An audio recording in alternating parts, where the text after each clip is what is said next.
Hello and welcome. Today we have with us Mr. Jon Steinberg, the current president of Altice USA News and Advertising.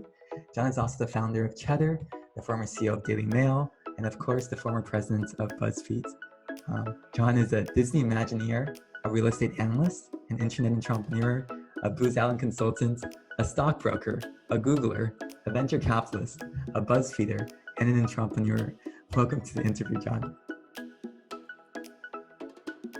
After I graduated college and kind of through business school, my career sort of went sideways at that point. I had done some interesting things, but, I basically found myself after business school in my mid to late 20s working at Booz Allen on just boring, horrible projects. The lowest moment of my career was working for Booz Allen. I'd gone there to work on media projects. They put me on a defense project. I went down to Northern Virginia. I worked in a dark office building where my job was to make up PowerPoint slides about how paper should be moved through the NSA. And then every evening I went back to a hotel across the street, and then it was just back and forth like that. And then I flew out on Thursday night, or Friday morning I flew home, and it was just, I was doing work that was terribly boring. I didn't think it was important. I had gone to Princeton, I had the Disney experience, I had gone to business school, and now I was doing this. I felt a little bit like someone who was a child star who had all this early success, and then it had all sort of petered out. And then basically it took me a very long period of time to get back to doing something really creative. And I would say that was my work at BuzzFeed, which really didn't happen until I was, in my mid to late 30s, and had already had my first child and all of these types of things. So it took me a long time. I didn't have the success of BuzzFeed until I was in my late 30s, and I didn't start my company until I was 40. And so that early success took a long time to regain, and I had a lot of kind of mediocrity and, boring type stuff going on basically for a large period of time in my 20s and 30s.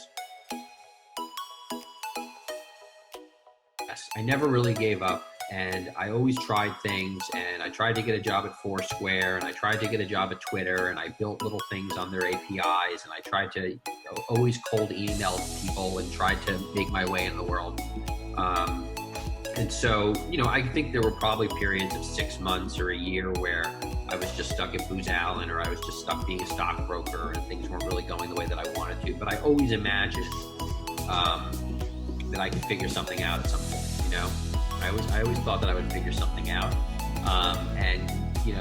There's a quote that Martin Sorrell has that he talks about that his father had said to him, which is, no matter how dark the storm, you must feel no fear, right? And, look, I worry plenty of times and I feel plenty of fear, I guess, but I try to live up to that idea. I try to live up to the idea that, even in the darkest moments, or even in the moments of most defeat, you'll figure something out. You can figure something out if you try. I'll tell you, first of all, nobody wanted to work at BuzzFeed because BuzzFeed was not a hot company in 2010. Everybody wanted to work at Foursquare. And so when I got the opportunity to go there to be the business builder, I took it because it was the only opportunity that was open. Nobody else wanted to do that at BuzzFeed. The other thing I did was, a lot of times when someone comes into a company with a founder, they tell the founder everything that they need to change in order to be able to make the business monetizable or generate revenue. And I did the opposite. I said, I'll come in and I'll sell what you have. I'll learn to sell advertising. I'll learn to generate some monetization. And so those were the two things that I brought. And then once I had generated some monetization, I raised ideas and changes that I thought we needed to make. But starting out of the gate, I just brought value. And I think that's really the key. You pick a company that nobody else wants to work for, and you bring value right away. I think that you got to continually reinvent yourself. I joined BuzzFeed, there was 15 employees. My job was to sell advertising. And then by the time I left, I think we had like 500 people, and I was running most of the business. And so you've got to continually up-level yourself and become somebody new and reinvent yourself and reinvent what you're doing. And if you try to stay the same, you won't be able to do what's needed for the next phase of the journey. And DailyMail, I had to learn about operating in a much bigger company.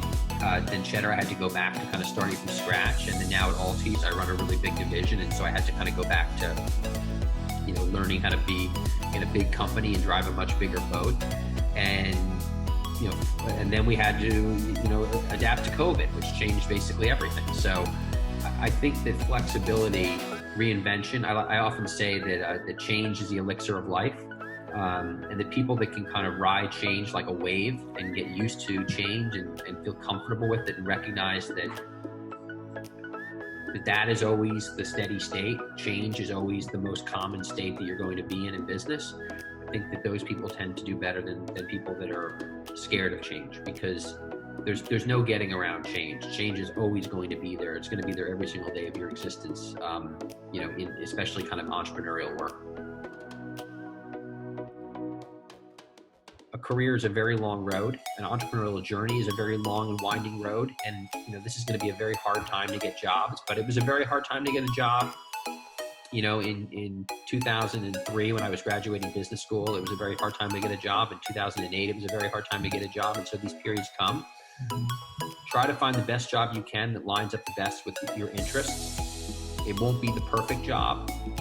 The perfect is the enemy of the good, right? Which is, you may find a good job. You're never going to find the perfect job. You're going to have to go through 10 jobs before you find the one that really sticks or the thing you really want to do. But just, do it with excellence, do your best work, and then kind of take things as they come and then look for the next opportunity.